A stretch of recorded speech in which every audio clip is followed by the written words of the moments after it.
Hey y'all, we're back out in the garage on the 16th of December. Hey to everybody looking in. Steve Pastiner just gave us a call, and he was looking at some gravity brake bleeding videos, so good luck with that, Steve. I hope the pointers helped you out. Dan Margay looked in, saw what we were playing with last night, gave us a little text message about, yeah, we're doing the right thing.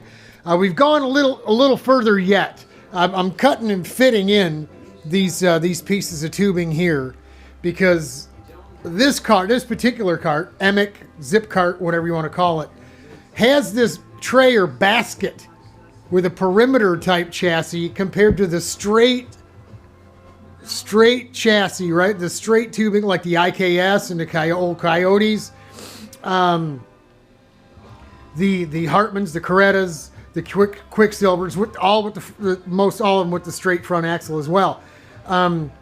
The reason they did this is because this is an awfully wide span across here, folks, to be sitting on a piece of aluminum, or even two pieces of aluminum, according to the WK rulebook.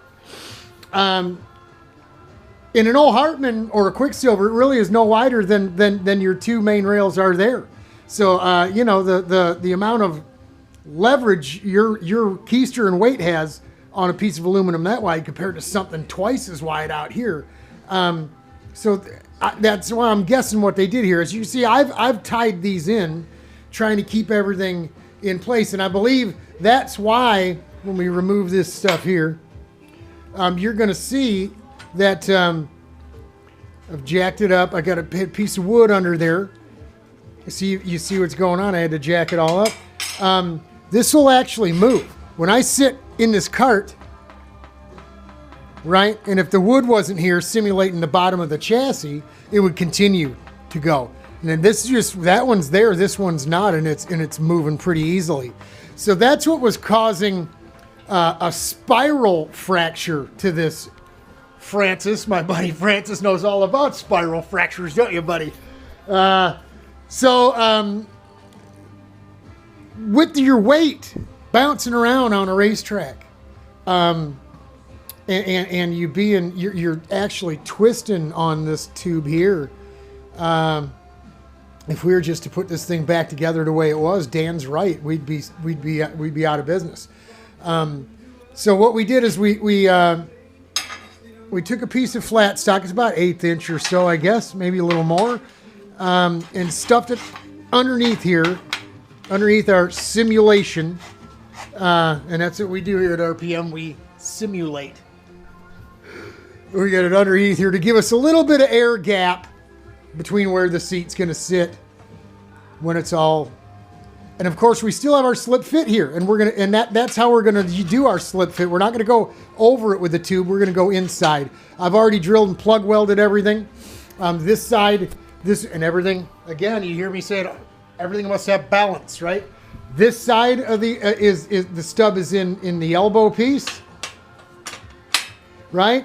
Here we got our piece cut and ground in real nice, and it's going to go in here, and that's going to now there's no pressure on hardly at all on that piece of, right? Everything's being held up. This side here, the stub has been plug welded into the chassis instead of into the elbow. Balance, right? We've also got a piece of 3/4 inch long piece of 5/8. We really hammered her home and made sure it was sent. We sent it in there a ways, so when we do go ahead and weld this together, we've got the good solid 5/8 inside the tubing, so it won't be prone to just cracking the tube. Right, everything's welded together. Right. Wise RPM. Right. So we're trying to help ourselves to not have to remove paint and re-weld. Right, that's my biggest fear is for this thing to go sideways on us. So now we've removed this piece here, and this seat doesn't move at all, and we're not even welded in. Right, it's not going to, other than the metal itself flexing, this thing is not going down, so the pressure will be taken off these weld joints, and hopefully solves our problem. I know, Brent. I know. I'd love to just cut this thing out of here and put a fiberglass seat in it. That's what old Robert would have done. But I want to try to keep this thing as you know, vintage as it was. You know, it's a 80, 81, 82 chassis, and I think it's legally I could do that. I could probably throw a fiberglass seat in it, but I'd have to tie something in across here. This is actually a torsion bar. This backrest is connecting, you know, each side rail, other than this one back here. You know, like on a Margay, you got a tube in here. So now let's just go with what we got. I think this is going to fix us up, man. In the old videos where I was tearing this thing apart, cutting all the non-OEM stuff off, like the sissy bar thing I said was on here with a piece of aluminum holding the guy's shoulder, whatever it was. They had some stubs welded off of here up to here. Probably, they were probably geniuses like me. They were thinking the same way I was, because they were having all these problems with these welds breaking. And I told you I thought that was not an OEM bit, but we're gonna have to do a little digging and see if we can find. We haven't been able to find any photographic proof. Even from Zip Kart won't help us. Doug Mayer over there, that used to be the importer, the Franklin Kart guy. He doesn't have anything. He doesn't remember a whole bunch about it. So, you know, we're just winging it at this point. So, you know, once we get the tins in here, everything's painted. It'll still have the you know, we're not too far away from original OEM. So that's what we're gonna do. We're hoping. It's snowing out there right now. Let's see what we got going.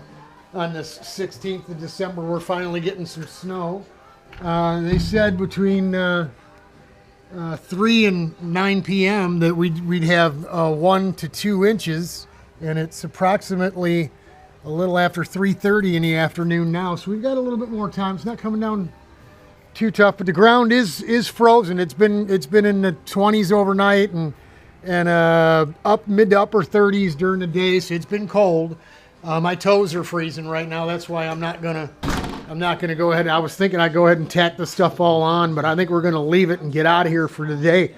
Both my big toes are frozen from notching tubes over there. I should have took a piece of carpet or something to stand on, but when it gets cold like this whole floor gets like a skating rink, right? I mean, it gets like a block of ice, and it doesn't take much. I got big heavy socks on too. So that's where we're at, folks. Trying to get her done. We're hopefully for the weekend we'll get the plastic tacked up here just to keep the overspray from getting on everything in here, and we'll have us a nice little booth set up, and we'll get this thing hanging. We'll get the tanks in order, and be able to get catalyzed primer and paint, I'm hoping, Lord willing, on the chassis, and zinc chromate primer on the aluminum, and then probably the catalyzed primer on it as well to give us a little body working material. And then then we're going with color and what have you. So it's going to be nice. This weekend will be low 40s. By Monday, they're saying 47 degrees. So any kind of this white stuff out here will be gone by then. And you know, as far as I'm concerned, it could all disappear. I'm all for global warming. We could take winter right out of Michigan, as far as I'm concerned. We could grow palm trees up here. I'd be digging that. That's fine. That's good. You know, we can make ice ourselves. But that's it. That's it for the day here on the 16th. I'm cold. You can see the breath. Big toes are freezing. It's time to go put my feet over top of the heat register and do a little surf and check the port, see if any of our boxes have come yet. Hang in there. That's it. Jim Anthony sent our wheels back. They're on the way, but they're being held up for some reason. Held hostage by the USPS. Hang in there, y'all. We're getting her going.